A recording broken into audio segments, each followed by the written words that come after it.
Hi, my name is Shahada. I am a movement therapy guide and I'm here with the Desire Company. Here are 3 stretches you can do to release lower back pain.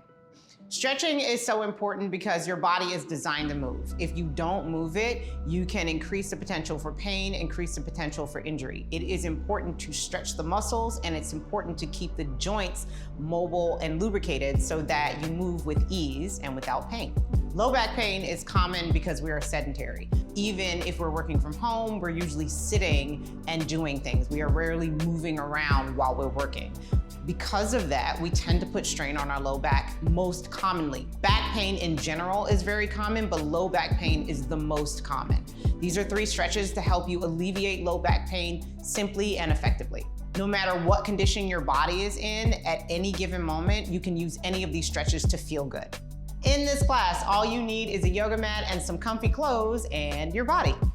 Let's go through some poses to release your low back. We'll start with a ragdoll forward fold. Separate your feet a little wider than hip width distance apart. So if these are your hips, go a little wider, and then soften your knees, interlace your fingers, and use your hands to pull you forward and down. Keep your knees bent. Bring the weight into your toes. Let your head hang, let your shoulders hang.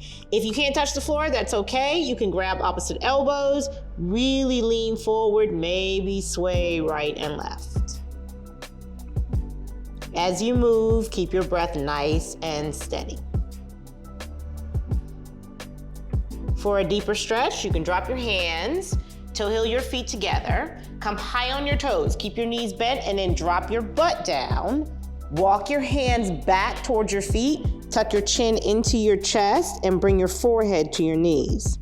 Soften your shoulders away from your ears and round your shoulders around the outer edges of your thighs.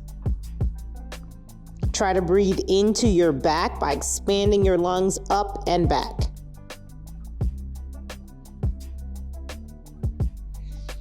If you like, come on down to your back, hug your knees into your chest, let your head fall back, keep your shoulders down, and press your thighs into your belly to really feel good. Make tiny circles to the right, maybe to the left. Then place your hands behind your knees and roll yourself up. You can do these poses as much as you want. You can hang out in each pose as much as you need. Keep your low back nice and loose, nice and disengaged, and try to live pain-free as much as possible. Thank you for moving with me. Check out my classes, how-tos, and reviews at thedesirecompany.com.